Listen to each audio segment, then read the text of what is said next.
Now, I mentioned in part one about the medieval village of Kedleston and how it was razed to the ground in 1759 by Sir Nathaniel Curzon to make way for the hall and the park. And now across Britain there was 3,000 lost settlements, deserted medieval towns, abandoned villages and hamlets that have vanished.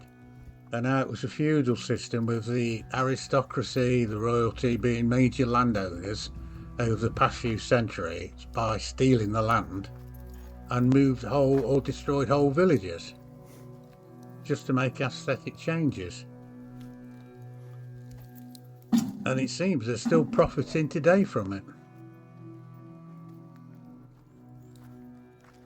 There was an article in the Sunday Times recently, and they've been working with Channel 4's Dispatches programme on an investigation to what they call the Duchy files.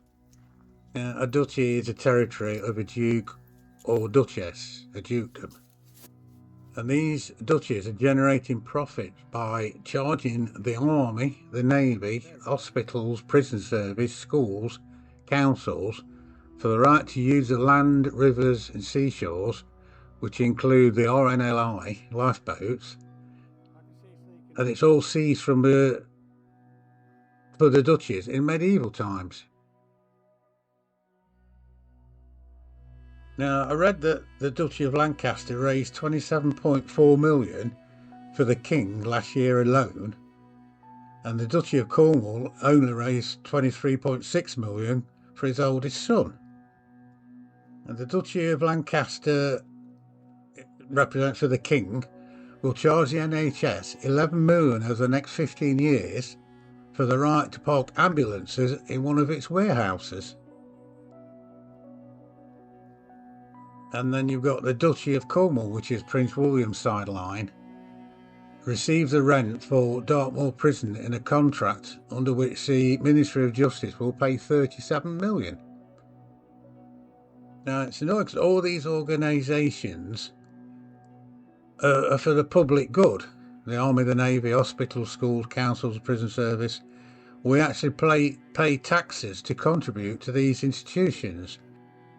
So should we need them in the future for a social benefit for the population? Then you learn that King Charles and his son look at these organisations as just as profits. All this makes it seem so inappropriate that Prince William is involved with solving homelessness when he takes £23.6 million from a duchy that generates profits by charging the aforementioned institutions seized by his ancestors. And it seems these institutions are in dire need of financial aid and public service spending, as we were told in the budget. Then we'll learn that the people for whom we wave the flags to are siphoning epic sums of money from institution and organisation which we support by either paying taxes or donating to. And this government are bringing in these austerity things to help the NHS and this, that, the other, hitting the people, the pensioners, the farmers, when these people, these rich people, the King and his sons, get away with it. It's just wrong. Oh, and what makes it worse, I could get arrested for saying this, but sod it.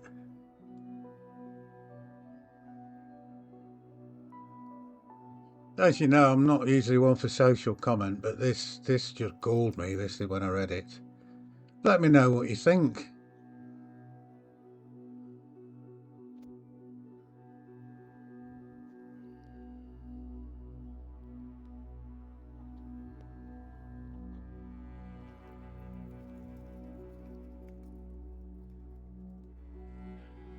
Anyway, back to a bit of history. This is the Hermitage. I think it was built in 1761, possibly by Robert Adam. It's about 7 feet in diameter and the walls stand 10 feet tall. And it's made from massive sandstone blocks. And they've got this arched door. It fell into disrepair and it was restored by the National Trust in 2016, put the new roof on it and everything. a nice job on it. But the project was made more difficult by this large flaming tree that's established itself alongside the building. But it's a gorgeous looking tree.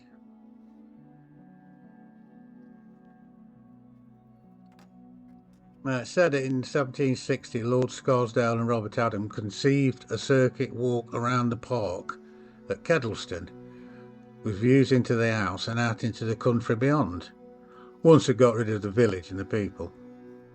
The 3-mile gravel walk was bordered by flowering shrubs and punctuated with different buildings. But only this hermitage survives today. There's no evidence that a hermit was ever employed to inhabit the folly, as they did at Elveston Castle. It was furnished with a tea table, so it's more likely that it was used as a tranquil spot for refreshments, which would have been made more pleasant once they got rid of the peasants. I think this is what they call a ha-ha. Something to change the levels of the ground. When you look at it, it looks level, but it stops the wildlife getting onto the estate or off the estate. There they are.